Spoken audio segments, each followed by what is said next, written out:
ఓం శ్రీరామచంద్ర పరబ్రహ్మణే నమః. ఓం నమో వశిష్ఠ విశ్వామిత్ర వ్యాస వాల్మీకి సుఖాదిభ్యః. ఓం శుక్లాంబరధరం విష్ణుం శశివర్ణం చతుర్భుజం ప్రసన్నవదనం ధ్యాయేత్ సర్వవిఘ్నోపశాంతయే. ఓం నమో బ్రహ్మాదిభ్యో బ్రహ్మ విద్యా సంప్రదాయ కర్తృభ్యో వంశ ఋషిభ్యో మహద్భ్యో నమో గురుభ్యః.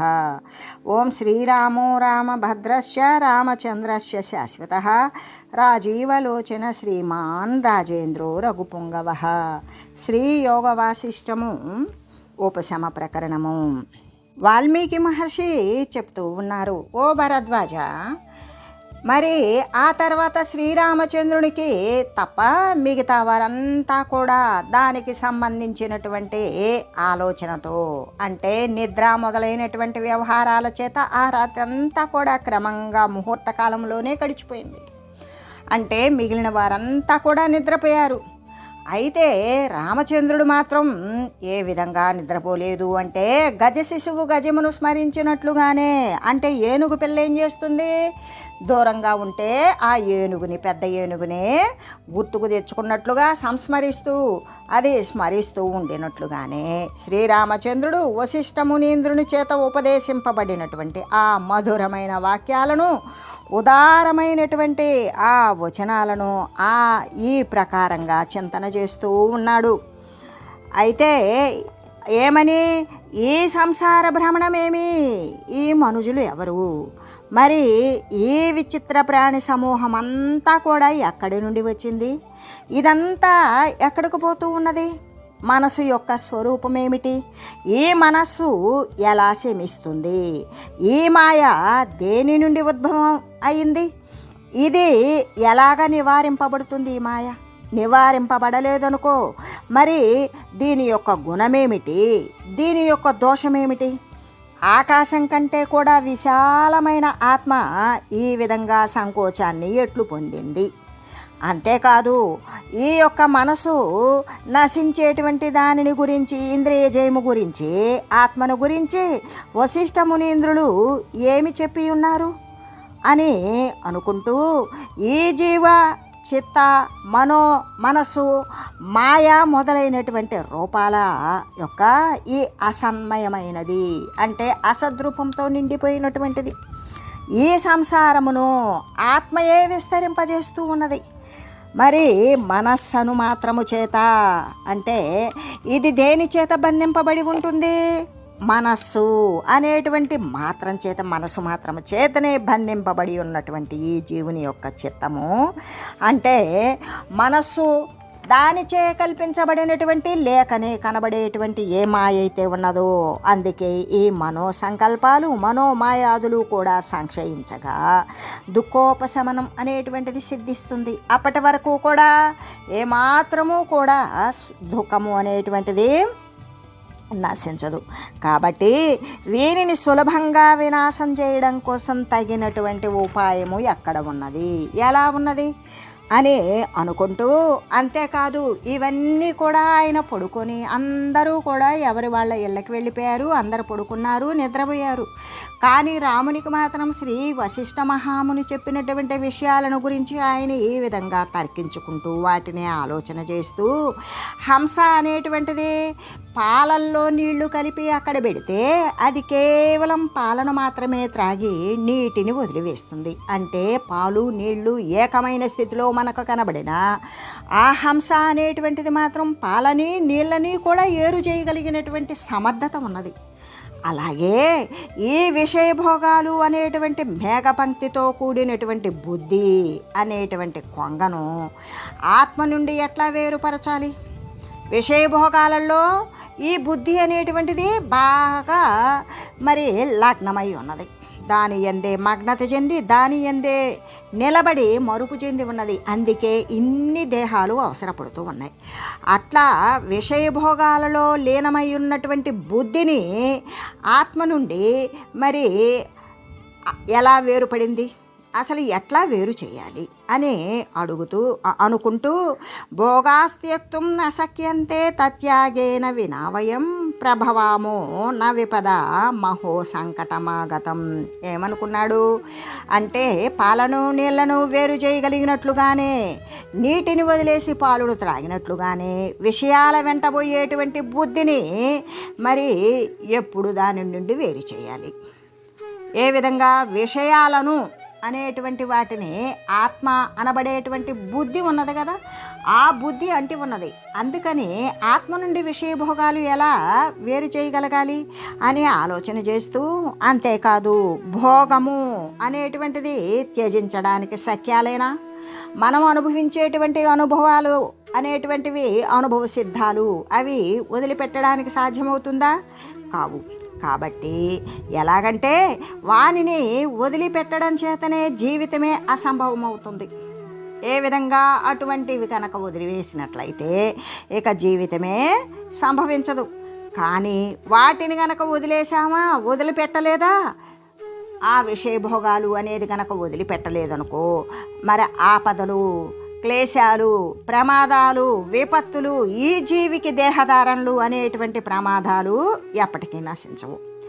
మరి ఓహో ఎట్టి సంకటం ఏర్పడింది అని బాధపడుతూ భోగములను గనక త్యజించడానికి శక్యాలు కాకుండా ఉన్నాయి. మరి వాటిని త్యజించకపోతే, వదిలిపెట్టకపోతే మనము ఆపదల యొక్క నాశనాన్ని చేయలేము. అయ్యో ఎటువంటి సంకటం అనేటువంటిది ఏర్పడింది అని ఆలోచన చేస్తూ, అంతేకాదు ప్రాప్యమైనటువంటి ఆత్మతత్వం కూడా మనోమాత్రానికే విషయంగా తోస్తూ ఉన్నది.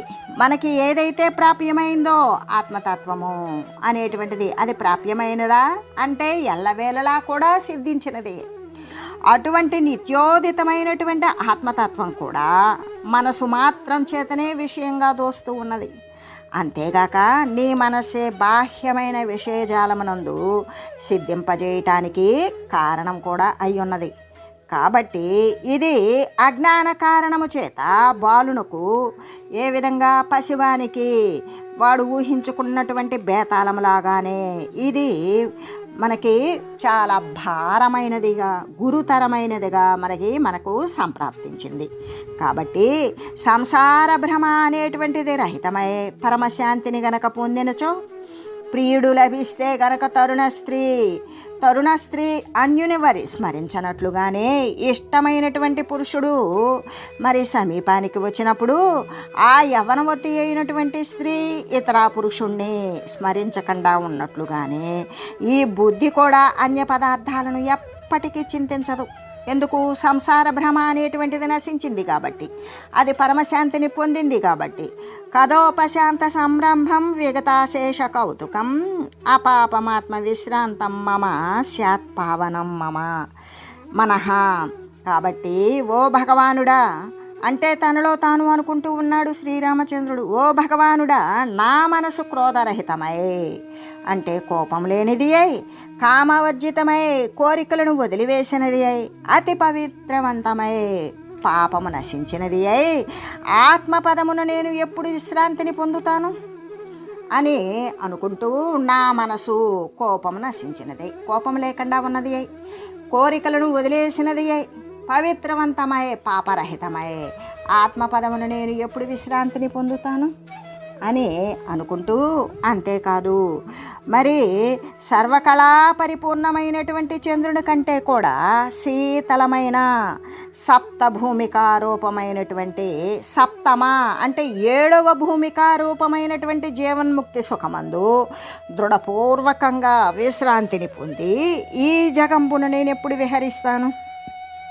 సర్వకళా పరిపూర్ణమైన అంటే అన్ని కళలు, సర్వకళలు కలిగినటువంటిదే చంద్రుని కళ.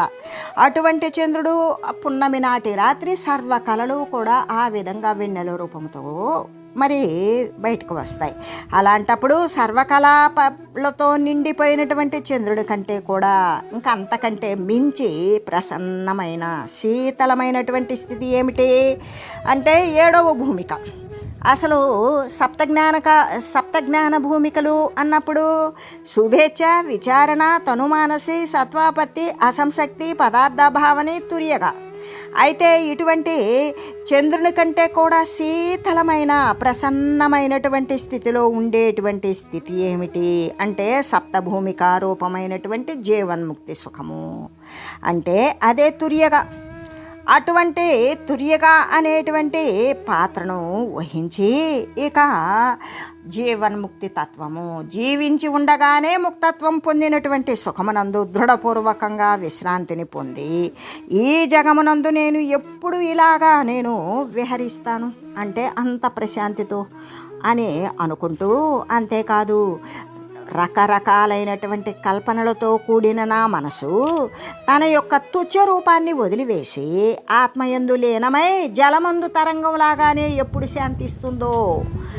అంతేకాదు ఈ తృష్ణ అనేటువంటి తరంగాల చేత వ్యాప్తమయ్యి, తృష్ణ అంటే కోరిక అని మాత్రమే కాదు, ఎన్ని కోరికలు తీర్చుకుంటూ అవస్థపడుతూ ఉన్న కోరికలకు అంతము లేకుండా ఉండేటువంటిదే తృష్ణ. అటువంటి తృష్ణ అనేటువంటిది తరంగాల చేత నిండిపోయి ఆశ అనేటువంటి మొసళ్ళతో ఉన్నటువంటి సంసార సముద్రమాన్ని దాటి నేను దుఃఖం లేకుండా పరమశాంతితో సుఖంగా ఎప్పుడవుతాను. అంతేకాదు శమము దమము మొదలైనటువంటి గుణాల చేత శమదమాదులు అన్నప్పుడు జ్ఞానము మనసు బుద్ధి చిత్తాహంకారాలు అనబడేటువంటి అంతరేంద్రియాలను నిగ్రహించినప్పుడు అది శమము. దమము జ్ఞానేంద్రియాలు కర్మేంద్రియాలు ఏవి శ్రోత్రము త్వక్కు చక్షువు జిహ్వ ఘ్రాణము అనేటువంటి జ్ఞానేంద్రియాలు, వాక్కు పాణి పాద గుహ్య పాయువులు అనేటువంటి కర్మేంద్రియాలు. ఈ 10 కూడా మరి అంతరేంద్రియాలు శాసించినప్పుడు 10 ఇంద్రియాలు కూడా వాటికి లోబడి ఉంటాయి. అదే అంతరేంద్రియాలనే శమముతో కూడుకొని అంతరేంద్రియాలనే నిగ్రహించినప్పుడు ఈ 10 దశేంద్రియాలు కూడా ఏమాత్రము వాటికి స్వేచ్ఛగా విహరించేటువంటి సమర్థత వాటికి లేదు అని చెబుతూ, అయితే ఈ శమము దమము మొదలైన గుణాల చేత పరిశుద్ధులైనటువంటి ముముక్షువులు అంటే మోక్షం చెందాలి అనుకునేటువంటి వారు చేయవలసినటువంటి పొందదగినటువంటి ఉత్తమ పదములందు నేను కూడా సమర్థుడునై సమదర్శినై సర్వాన్ని కూడా సమంగా దర్శించగలగాలి. అటువంటి సమర్థత నాకు రావాలి. విగత శోకుడునై అంటే శోకము అనేది లేకుండా శాశ్వతమైన సంతోషము ఆనందముతో నేనెప్పుడు నివసిస్తాను అని ఆలోచన చేస్తూ, అంతేకాదు స్త్రీలు పుత్రులు పశువులు అంటే కాళ్ళు చేతులతో కలిగి సర్వ అంగాలను కూడా సంతాపితం చేస్తూ రక్తము మాంసము ధాతువులు ఇవన్నీ కూడా నశించిపోతూ ఉండేటువంటి ఈ అతి భయంకరమైన ఈ సుదీర్ఘమైనటువంటి ఈ సంసారము, ఇటువంటి వాటితో కూడిన యొక్క దేహాలతో రాకపోకలగలిగినదే సంసారము. ఈ సంసార జ్వరము అనేది ఎప్పుడు నాకు శమిస్తుంది? ఎప్పుడు ఈ సంసారంలోకి నేను రాకుండా ఉంటాను అని అనుకుంటూ తన యొక్క ఇంద్రియాలను అంతరేంద్రియాలను లాలిస్తూ వాటిని ప్రాధేయపడుతూ ప్రార్థిస్తూ ఈ విధంగా తనకు తానే చెప్పుకుంటూ ఉన్నాడు, ఆలోచన చేస్తూ. ఓ బుద్ధి, గాలి లేని స్థలమందలి దీపంలాగానే ప్రశాంతమై అంటే గాలి లేకుండా ఉన్న స్థలములో వెలిగించిన దీపం చలనం లేకుండా చక్కగా వెలుగుతుంది. అలాగే మరి అటువంటి ప్రశాంతతో కూడి బాధ అనేటువంటిది లేకుండా మొత్తం కూడా కాంతివంతమై ప్రకాశముతో నిండిపోయి ఉన్నటువంటి చిత్తము అనేది నాకు ఎప్పుడు శాంతి పొందుతుంది అనే బుద్ధిని లాలించి ఇంకా కూడా ఏమనుకుంటూ ఉన్నాడు అంటే, గరుత్మంతుడు గనక సముద్రాన్ని దాటినట్లుగానే ఈ విషయాల పట్ల ఉన్నటువంటి కోరిక చేత శరీరాన్ని వినష్టము చేసేటువంటి దుష్టములైన ఈ యొక్క ఇంద్రియాలు సంసారము అనేటువంటిది నేను అనాదరించి ఈ దుఃఖసాగరాన్ని నేను ఎప్పుడు దాటగలుగుతాను? మరి ఈ బుద్ధి కానీ ఈ చిత్తము కానీ ఇటువంటి ఇంద్రియాలతో కూడినటువంటి రక్త మాంసాలతో కూడినటువంటి ఈ శరీరాలను వదిలి మరి ఈ సంసారముని అనాదరించి నేను ఈ దుఃఖసాగరాన్ని ఎప్పుడు దాటగలుగుతాను అంతేకాదు శరీరము, ధనము, బంధువులు వారి యొక్క వియోగము చేత, అంటే శరీరం పోయినా, బంధువుల యొక్క శరీరాలు పోయినా, ధనాదులు పోయినా, బంధువులు వెళ్ళిపోయినా లేదా శరీరాలు వదిలిపోయినా, మరి అటువంటి వియోగము చేత వారు, అంటే ధనము అనేటువంటిది, శరీరం అనేటువంటిది, అనారోగ్యాలు, బంధువియోగం ఇవన్నీ కూడా మరి దుఃఖించేటువంటి మూడునులాగానే అవి దూరమైనప్పుడు అటువంటి అజ్ఞానిలాగానే నా యందు నెలకొని ఉన్నటువంటి ఈ వ్యర్థమైనటువంటి భ్రమ శరత్కాలం ధవల మేఘములాగా ఎప్పుడు నాశమొందుతుంది? శరత్కాలంలో మేఘాలు ఉండవు. దానికి తోడు మరి ఎప్పుడన్నా ఒకవేళ వచ్చినా తెల్లని మేఘాలు వస్తాయి, నీటితో ఉన్నటువంటి నల్లని మేఘాలు ఉండవు. మరి అటువంటి ధవల మేఘం ఒకవేళ వచ్చినా అది మళ్ళీ కొంతసేపటికి శమించిపోతుంది, నిర్మలమైన ఆకాశమే ఉంటుంది శరదృతువులు. అలాగే నాకు ఏవైతే అంటుకొని ఉన్నవో, శరీరము దూరమైన, బంధువులు దూరమైన, ధనము దూరమైన, సౌకర్యాలు, వసతులు, సుఖాలు దూరమైనప్పటికీ కూడా దూరమైనప్పుడు దుఃఖించేటువంటి మూఢత్వంతో ఉన్నటువంటి అజ్ఞానత్వము నా యందు నెలకొని ఉంది. ఆ నెలకొని ఉన్నటువంటి వ్యర్థమైనటువంటి భ్రమ ఏ విధంగా అంటే శరత్కాలంలో ఉన్న తెల్లని మేఘం ఎప్పుడు మేఘంలాగానే ఎప్పుడు నాశమవుతాయి. నాలో నెలకొని ఉన్నటువంటి ఈ విషయాలన్నీ కూడా అనే తను ఆలోచన చేస్తూ మందారవనలేఖాసు యామతి సా తృణాయతే యాచే తత్పదమాత్మేయం సంప్రాప్స్యామ కథావయం. అంటే మందార వనమాలల ఎందలి సుఖము కూడా నాకు ఇప్పుడు తృణంలాగానే కనబడుతుంది. ఎందుకు? చక్కగా మందారాలు గుత్తులు గుత్తులుగా పూసినప్పుడు దాని యొక్క వాసనలు కానీ, దాని యొక్క సామీప్యం కానీ ఎంతో ఆహ్లాదకరంగా ఉండేది ఒకప్పుడు. కానీ నాకిప్పుడైతే అది గడ్డి పరకలా ఉన్నది, అంతకంటే కూడా తక్కువగా ఉన్నది. నాకు ఆ సుఖం ఇప్పుడు నాకు సుఖం ఇవ్వడం లేదు. కేవలము ఆత్మతత్వము ఎప్పుడు ప్రాప్తిని పొందుతాను అనే నేను ఇప్పుడు ప్రార్థిస్తూ ఉన్నాను. నాకు ఇటువంటి సుఖాలు భోగాలు ఏమీ వద్దు. కాబట్టి ఓ మనసా, వేతరాగుడైనటువంటి వశిష్ఠమునీంద్రుడు ఉపదేశించిన నిర్మల జ్ఞాన దృష్టిని నీవెప్పుడైనా కూడా కలిగి ఉన్నావా? నీవే చెప్పు. ఎలాగా? మందార తోటలోసము అంటే మందారం యొక్క తోటలోసము, ఆ యొక్క వన సమూహాలలో ఉన్నటువంటి సుఖము అంటే స్వర్గ సుఖమే. అది నాకు ఇప్పుడు ఎట్లా గడ్డి పోచలా తోస్తోంది. ఆ ఆత్మపదాన్ని నేను ఎప్పుడు పొందుతానా అని నేను ఇప్పుడు ప్రార్థిస్తూ ఉన్నాను. అంతేకాదు సోదరివైన ఓ బుద్ధి, జీవరూపుడు ఏ విధంగా అంటే ఓ మనసా, వీతరాగుడైనటువంటి వశిష్ఠమునీంద్రుడు ఎప్పుడో రాగద్వేషాలు దూరీకరించినటువంటి ఆ మహాముని బోధించినటువంటి నిర్మలమైన జ్ఞాన దృష్టిని నీవెప్పుడైనా కలిగి ఉన్నావా? లేదు కదా. తండ్రి, తల్లి, పుత్ర ఇత్యాది వాక్కులకు విషయమైన ఓ చిత్తమా, నా యొక్క శరీరాన్ని అజగరములకు భక్ష్యమైనను సరే నేను ఇంకా ఎప్పటికీ కూడా నిన్ను వాంఛింపను. అంటే ఆ యొక్క బుద్ధిని, ఆ చిత్తాన్ని, ఆ మనసుని ఏ విధంగా ప్రార్థిస్తూ లాలిస్తూ ప్రార్థిస్తూ ఉన్నాడంటే, ఓ తండ్రి, ఓ తల్లి, ఓ పుత్ర, నీవు నాకు పుత్రుడితో సమానము, ఇటువంటి వాక్కులకు విషయమైనటువంటి ఓ చిత్తమా, ఈ చిత్తం ద్వారా ఏంది నా తల్లి, నా తండ్రి, నా ఇల్లు, నా వాకిలి అనేటువంటిది సర్వము కూడా అదే కల్పించుకొని వాటితో ఆనందించినట్లుగా అవి దూరమైనప్పుడు బాధపడుతూ ఉండేటువంటి ఓ చిత్తమా, నా యొక్క శరీరము, నా ఏది ఈ ఇంద్రియాలతో కలగలిసినటువంటి ఈ దేహము అనేటువంటిది అజగరాలకు భక్ష్యమైనను సరే, అంటే కొండ చిలువలకు ఆహారం అయిపోయినా పర్వాలేదు నా శరీరం, కానీ నేను ఎప్పటికీ కూడా నిన్ను వాంఛింపను. అసలు నువ్వు నాకు వద్దే వద్దు. ఎందుకు? నీ వృత్తితోటి నేను అనేక శరీరాలు ధరించవలసి వస్తుంది. అందుకు కాబట్టి ఈ చిత్తము అనేటువంటిది నాకు వద్దు, నేను నిన్ను ఎప్పటికీ కోరను అనే చెబుతూ, హే బుద్ధే భగిని భ్రాతురద్దితాం పోరయాసుమే ఆవయోర్దుఃఖ మోక్షాయ విచారయ మునేర్గిరహ. సోదరి ఓ బుద్ధి, నీవు నాకు సోదరి సమానురాలివి. నీ యొక్క అంటే బుద్ధి చేత, చిత్తము చేత, మనసు చేత, జ్ఞానము చేత ఉండేటువంటి వీటి ద్వారానే నేను విషయాల యందు పట్టుబడి ఉన్నాను.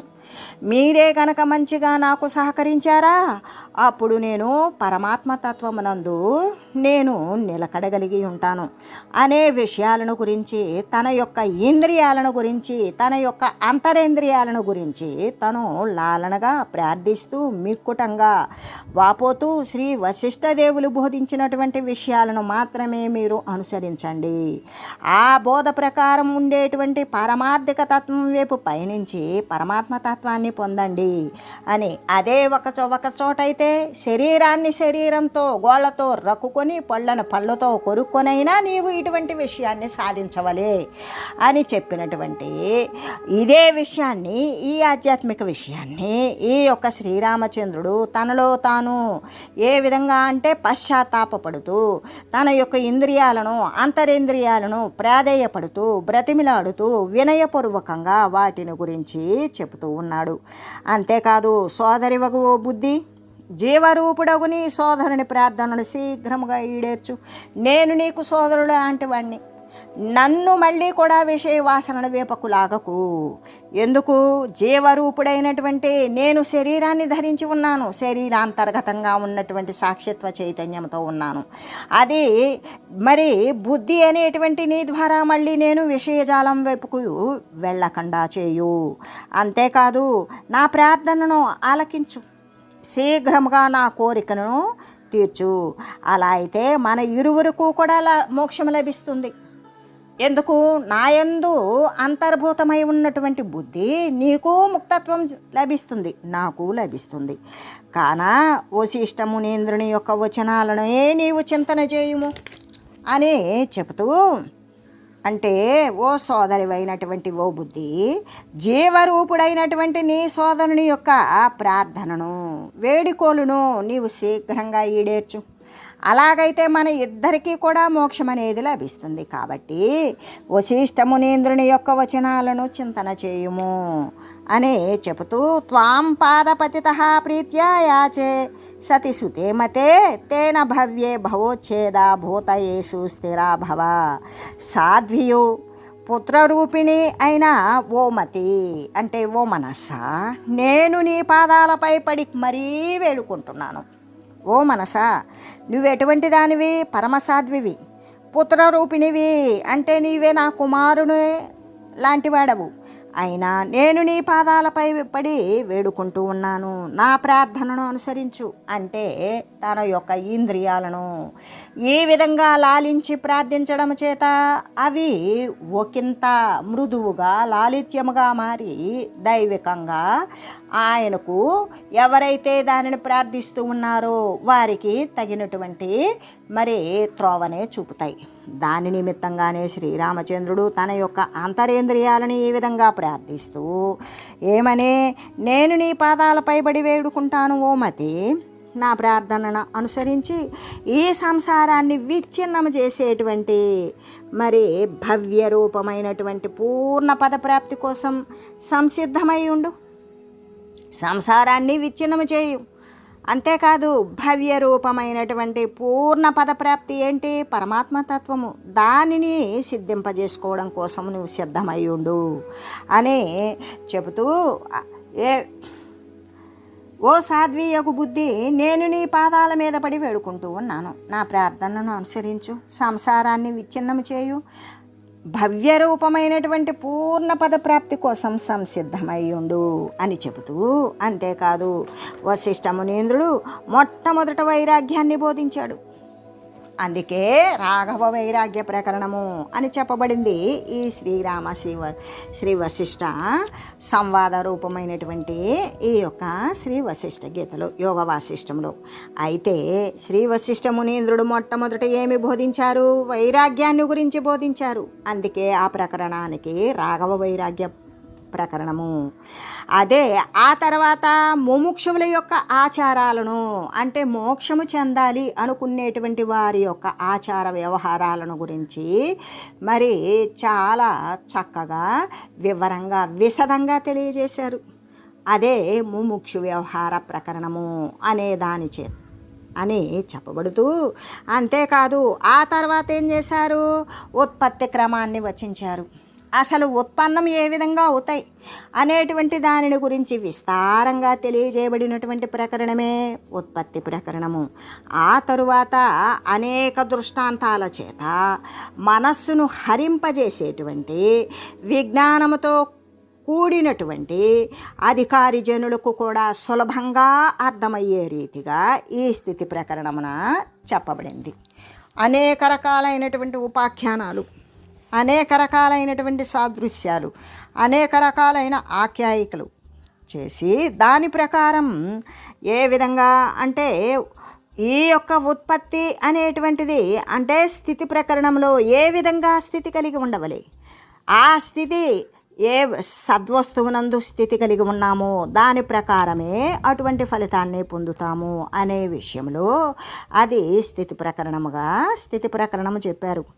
ఆ తర్వాత ఓమతి వాటినన్నింటినీ కూడా నీవు ఏదైతే చెప్పారో వైరాగ్యాన్ని గురించి, ముముక్షువుల యొక్క ఆచారాలను గురించి, మరి అంతేకాదు మరి అనేక దృష్టాంతాల చేత మనస్సును హరించేటువంటి విజ్ఞాన ప్రపూర్ణమైనటువంటి ఉత్పత్తి క్రమాన్ని గురించి, అంతేకాకుండా అధికారి అయినటువంటి జనులకు సులభంగా అర్థమయ్యేటువంటి స్థిరత్వాన్ని స్థితి ప్రకరణం అనేటువంటి దానిని కూడా చెప్పారు. ఆ స్థితి ప్రకరణం యొక్క క్రమాన్ని చెప్పారు కదా. ఓ మతి వాటినన్నింటినీ కూడా నీవు యథారీతిగా సంస్మరింపు, దానిని గురించి మళ్ళీ మళ్ళీ కూడా నీవు గుర్తుకు తెచ్చుకో అని చెబుతూ కృతమతి శతసో విచారితం యద్యది తదుపైతిన మానసస్య బుద్ధి భవతి తదఫలం శరద్భునాభం సతతమతో మతిరేవ కార్యసారః. మనస్సు అనేక పర్యాయాలు విషయమును బాగుగా ఆలోచించినప్పటికీ దానిని నిశ్చయాత్మకమైనటువంటి బుద్ధి గనక పరిగ్రహింపలేదనుకో, అప్పుడు శరత్కాలంలో మేఘంలాగానే అది నిష్ఫలమవుతుంది. శరత్కాలంలో మేఘం వస్తుంది కానీ వర్షిస్తుందా? లేదు, తేలిపోతుంది. అలాగే అనేక పర్యాయాలు విషయము మనస్సు అనేటువంటిది విషయాలను బాగా ఆలోచన చేసినప్పటికీ కూడా దానిని కనుక నిశ్చయాత్మకమైనటువంటి బుద్ధి పరిగ్రహించలేదో అప్పుడు అది నిష్ఫలమైపోతుంది అని చెబుతూ, కాబట్టి శ్రవణము చేత పదార్థాన్ని విచారించినను అంటే మహనీయులు బోధించేటప్పుడు మనం వింటాం. ఆ వినినటువంటి విషయాన్ని మళ్ళీ కూడా విచారించి దానినే స్మరించి దానిని గురించి మననం మళ్ళీ గుర్తు చేసుకుంటూ అప్పుడు విచారిస్తూ ఉండగా నిశ్చయాత్మకమైనటువంటి బుద్ధి దానిని గ్రహించదు. ఒకవేళ నిశ్చయించేటువంటి దానిని గురించి ఇది సంకల్పిస్తుంది, వికల్పిస్తుంది, మననం చేస్తుంది, సంస్మరిస్తుంది, అనేక రకాలు విచారణ చేస్తుంది. ఎంత విచారణ చేసినప్పటికీ కూడా ఆ నిశ్చయించేటువంటి బుద్ధి గనక ఇది గ్రహించలేదో అది వ్యర్థమే అవుతుంది. అందుచేత అర్ధగ్రహణ కార్యమున బుద్ధి ఎల్లప్పుడూ కూడా సారభూతమైనదియే అవుతూ ఉన్నది. అంటే అర్ధగ్రహణ కార్యమున ఏ విషయాన్నైతే అర్థం చేసుకోవాలో ఆ అర్థం చేసుకునేటువంటి క్రియయందు బుద్ధి ఎల్లప్పుడూ కూడా ఎటువంటిది సమర్థవంతమైనది అవుతూ ఉన్నది అని చెబుతూ, అంతేకాదు మనస్సు చేత ఒక విషయాన్ని అనేక పర్యాయాలు బాగా విచారించాలి. అలా విచారించినప్పటికీ నిశ్చయించేటువంటి బుద్ధి గనక దానిని పొందలేదో అది శరత్కాల మేఘంలాగా నశించిపోతుంది. శరత్కాలంలో మేఘాలే ఉండవు. ఒకవేళ మేఘాలు వచ్చినా అవి గాలికి మళ్ళీ ఆకాశంలో విలీనమైపోతాయే కానీ ఆ వచ్చినటువంటి మేఘం మాత్రం ఎప్పటికీ వర్షించదు. అలాగే వృధా అయిపోతుంది బుద్ధి గ్రహించకపోతే అని చెబుతూ, ఏ విధంగా అంటే అది స్థిరపడదు. కాబట్టి మననము చేత ఏర్పడే అంటే మానసికమైనటువంటి మననము చేత ఏర్పడేటువంటి ఏ నిశ్చయాత్మకమైన బుద్ధి ఏదైతే ఉన్నదో అది ఎల్లవేళలా కూడా కర్తవ్య విషయమునందు ప్రధానమై కనబడుతూ ఉన్నది. అదే ప్రధానమై ఒప్పుచూ ఉన్నది. అంటే శ్రవణము చేత తత్వ పదార్థము అనేటువంటిది విచారించినప్పటికీ దానిని కనుక మళ్ళీ మళ్ళీ కూడా మననంగా ఆవించకపోతే అది వ్యర్థమే అవుతుంది అని చెబుతూ అది స్థిరపడదు అనే విషయాన్ని తెలియజేస్తూ, ఓం మంగళం శ్రీ గురుదేవాయ మహనీయ గుణాత్మనే సర్వలోక శరణ్యాయ సాధురూపాయ మంగళం. ఓం మంగళం కోసలేంద్రాయ రామాయ రామభద్రాయ చక్రవర్తి తనూజాయ సార్వభౌమాయ జానకీ వల్లభాయ శ్రీరామచంద్రాయ మంగళం. ఓం తత్సత్.